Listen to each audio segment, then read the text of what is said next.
Yes, the title is pretty dramatic, and no, it's not click bomb. It's very true in every sense of the word. And I'll explain in this video and maybe others concerning the Jehovah Witnesses blood doctrine and how it'll apply to a worldly person as myself.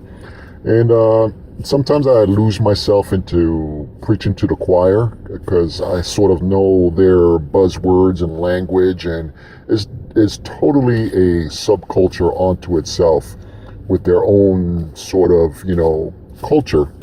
So let me explain.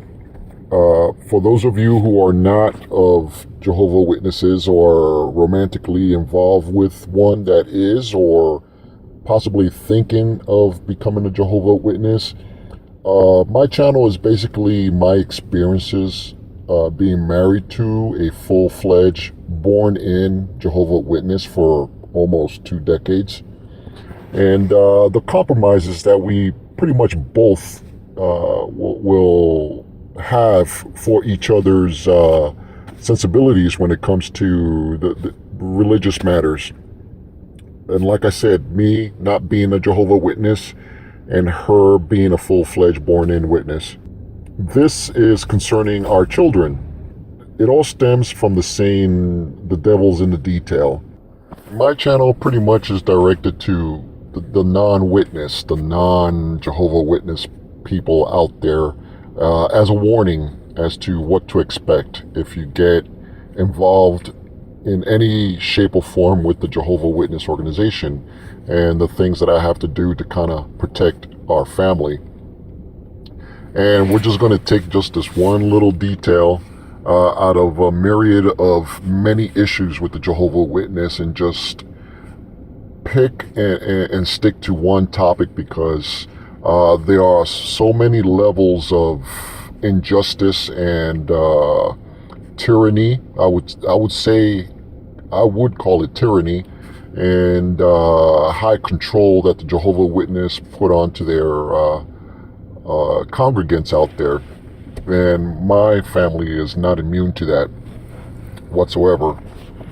So this is concerning the blood issue and children. And the blood issue actually involves all Jehovah Witnesses. But I, as a non-practicing father of that religion, I have to take measures into protecting my children against their draconian policy of a misinterpreted Bible verse that was, if you really look at it in context, is dietary laws of the old Israelites back in the Old Testament.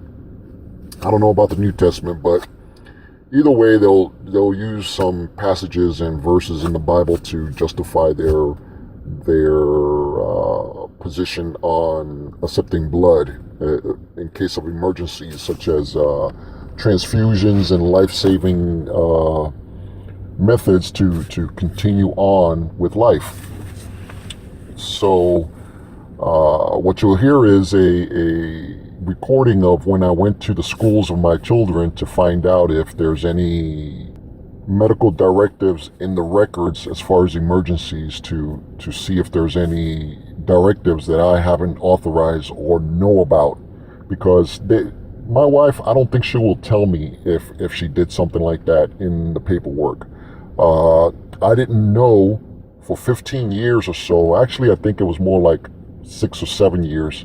I didn't know or bother to ask or have that in mind to ask her if I, as her husband, have full medical decision capabilities in case if my wife gets into an accident and she needs medical care.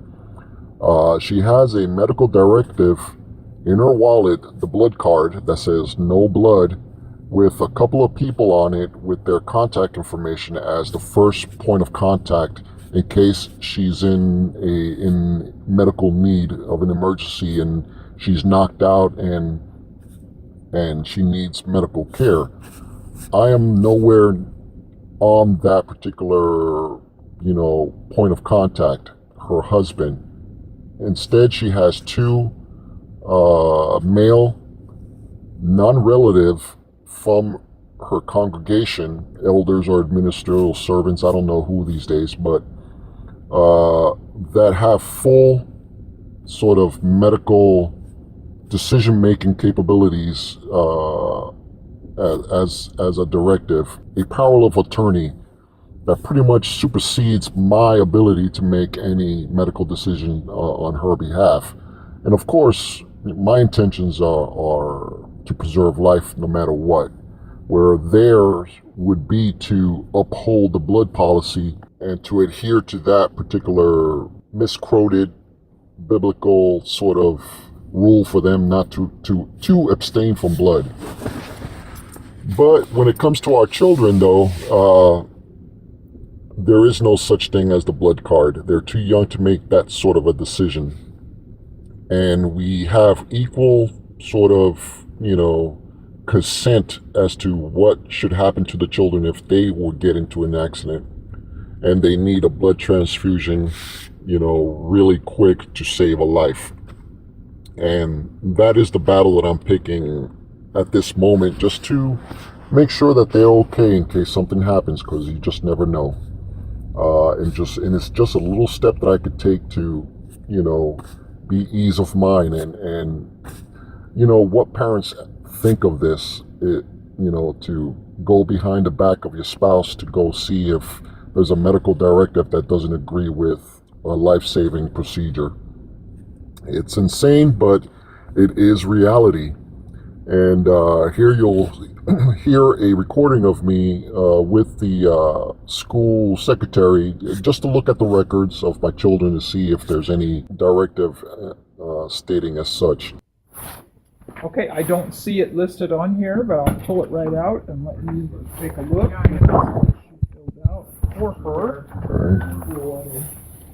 I do know there are some others that That would stipulate have not that to have on it. there. That have that on the file. That's just crazy.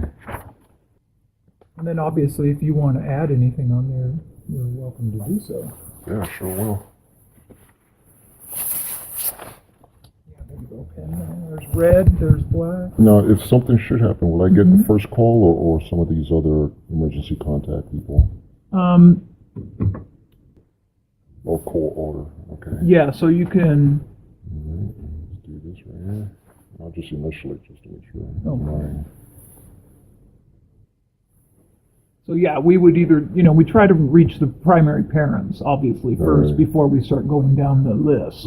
And all these people, the contacts, they're Jehovah Witnesses too, Right. so they would say, no, don't do it. Yeah, I get where you're coming from, definitely. Thank and you. I can respect that. I think if there's any fight or anything afterwards, they'll take the side of caution instead of, Absolutely. And what we would do is if there were something, we would, we're obligated to do, and it would have to have a specific order on, not just an opinion, Gotcha. for us to Gotcha. Thank you. not seek out what we would normally do. Right. Sign right here. Just Yeah, in that's case. fine. That's fine. Okay, right number and everything for Yep. you? Okay, perfect. Thank you so much. Yeah, you're welcome. You guys have a good weekend. I'm glad that you asked about it. Oh, yeah, I think Happy everybody to should, always, because it's kind of like the Leo Remini thing, the Scientology thing, but it's all nice and we're Christians and stuff like that, but actually they're in disguise. They're a publishing company, and so. Okay, I'm at my other kid's school, and we're going to check her medical records, make sure there isn't any hidden medical directive there that I, as the father, didn't authorize. So, take you along, and let's see what happens here. Hi there. Hi, how you doing? How are you? Not too bad, thank you. Yourself? Good. I'm the father of, Okay. and I just want to check her medical emergency sheet that you have for in case something happens. Okay. See, the thing is, my wife, she's a Jehovah Witness. I am not. So they have a belief that they are not to accept blood in the transfusion. Right. Stuff like that. And I just want to make sure that no such clause are in records. Well, I hate to tell you this, but I'm going to have you come back on Monday when the secretary's here. Okay. She's out today, and obviously I can get into the files and stuff, but I don't know if there's any protocol, because I don't know the circumstances. Oh, me and my wife are together. We're not divorced. Right, but I don't know how it's handled if the parents have two different beliefs. So I want her to be able to answer that for you correctly because she does all that paperwork. All right. She'll be back Monday. She'll be here every day next week. But so swing on back by, and there's really not a bad time, just not the lunch hour. Oh, I can understand that. But yeah, that way far more knowledge and insight to that than I do. Okay. Because there may be some paperwork since you're different beliefs. Right. That I wouldn't. I checked my other daughter's records over at nothing like that, and they were able to do check and everything. But hold on one second. okay, I see you. Okay, Thank just you. come see Maria. You'll get the best answers. Okay, thank you. Well, I guess that particular scenario was a bit too complicated for the person in the front desk to handle. Obviously, it's a little bit of a sensitive situation, I guess, for all parties. But I'll probably get some answers on Monday then. Not exactly answers, but, clarification of what's, but you get the gist. I guess we'll find out on Monday what the protocol will be, and I don't think they may need to make up some special procedures for my case as a worldly spouse and my wife being a JW. So we have opposing, I wouldn't say beliefs, but opposing, who knows what to call it. Okay, we'll check back on Monday and find out what's going to happen. Okay, this is next week, as instructed from last week, to show up and to talk to the secretary here and to see about my daughter's medical emergency protocol in case something happens. Written instructions, I guess. And people to advise. All right, let's see what they say. Let's check out her medical records and make sure there's no funny business there as far as the blood doctrine. With you, I didn't know that, but I'm my husband is not a Jehovah Witness, and I'm not, but his son and his ex-wife are. Oh, so you know my pain. Yeah. Oh, geez. This is my ID just in case.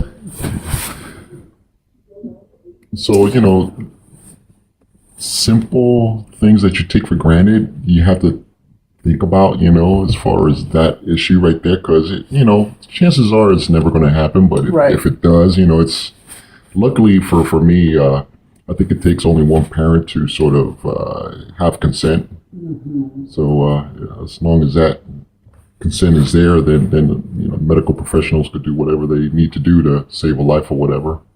Right. And it's bad press for them.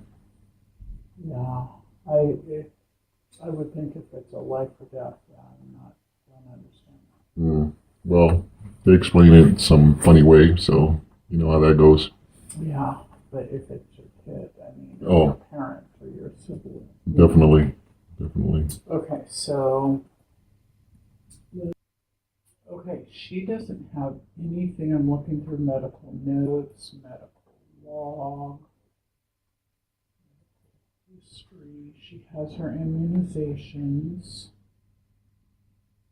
And there's nothing here that says that. No there's directive. No red flag. Okay, great. Let me see. Points of contact would be me and my wife, I guess, first call. Yeah, let me check contacts.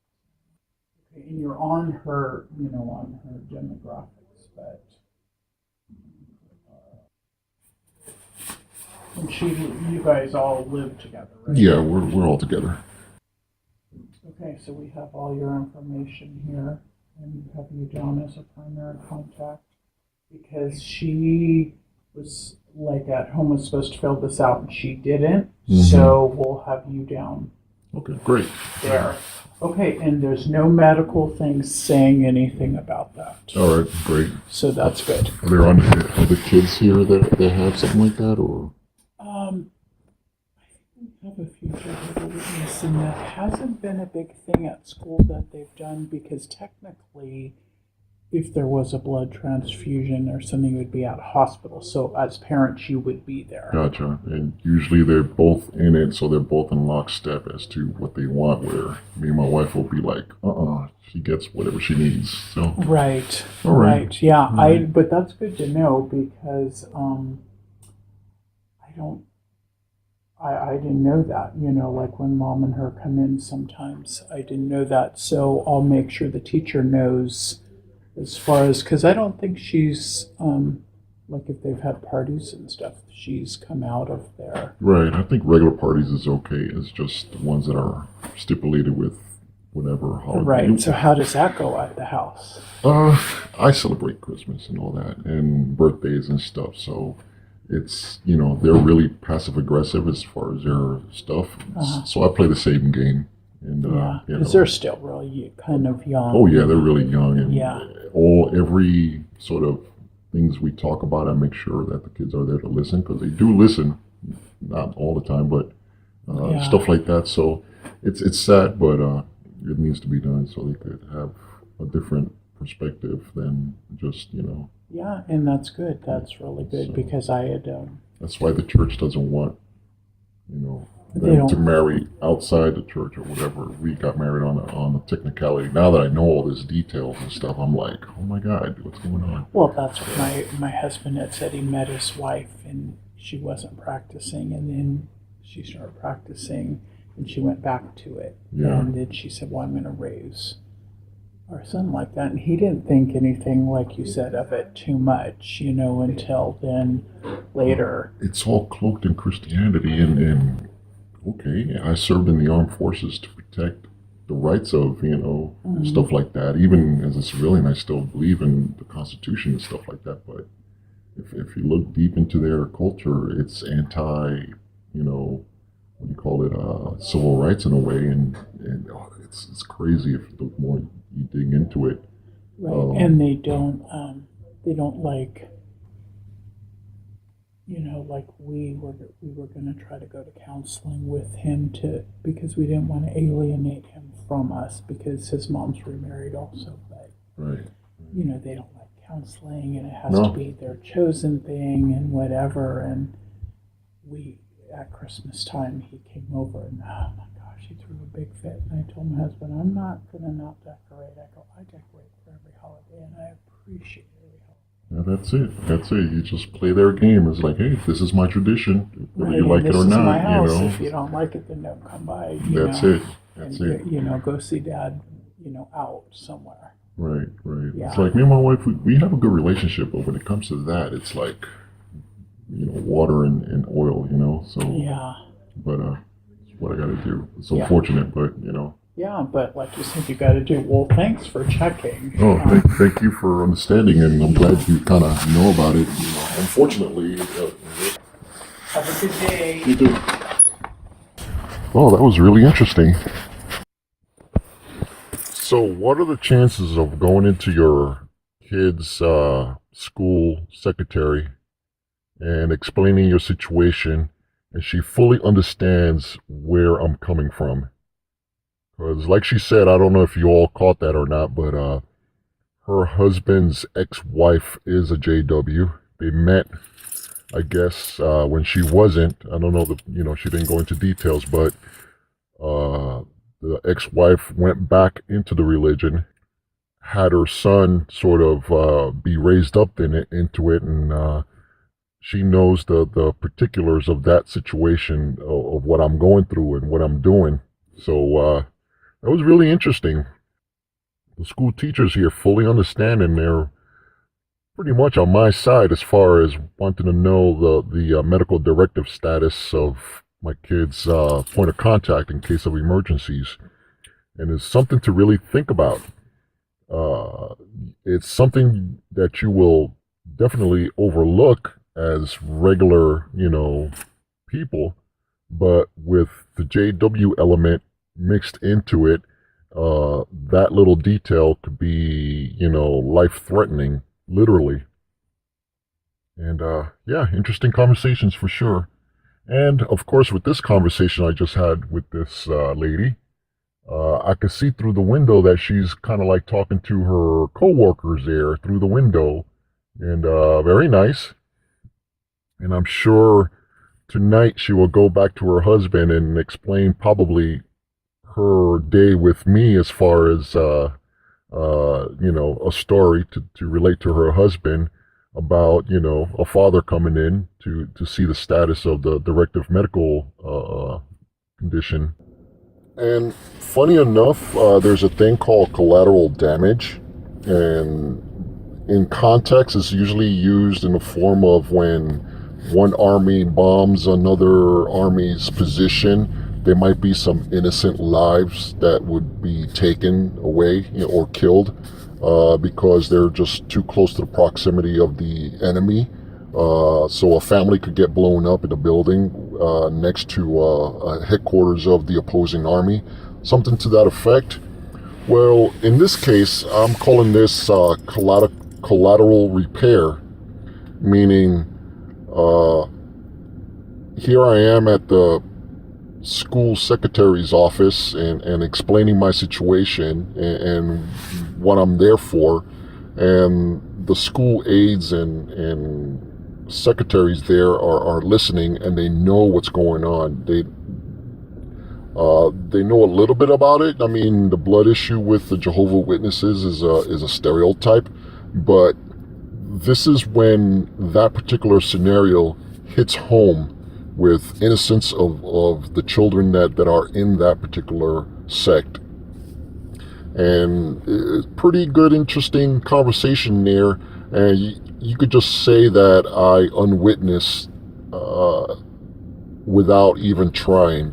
So if you would imagine a pioneer out there, that's a hardcore recruiter of the Jehovah Witnesses, religion out there. They go out and preach and have a mission or whatever. It takes them a long time to get one convert, and 5 pioneers or people that go out into service to sort of recruit more people will spend a year to get maybe one recruit.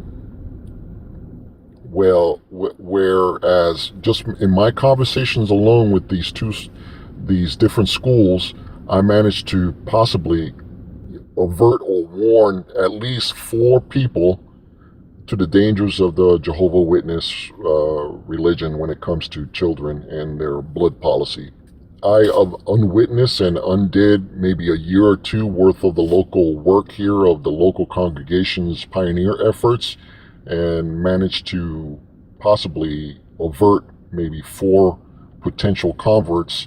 And of course, those people are going to go home and relay this story to their relatives and spouses or whatnot as to, an interesting story that happened in school today when a father came in concerned about the welfare and safety of his children.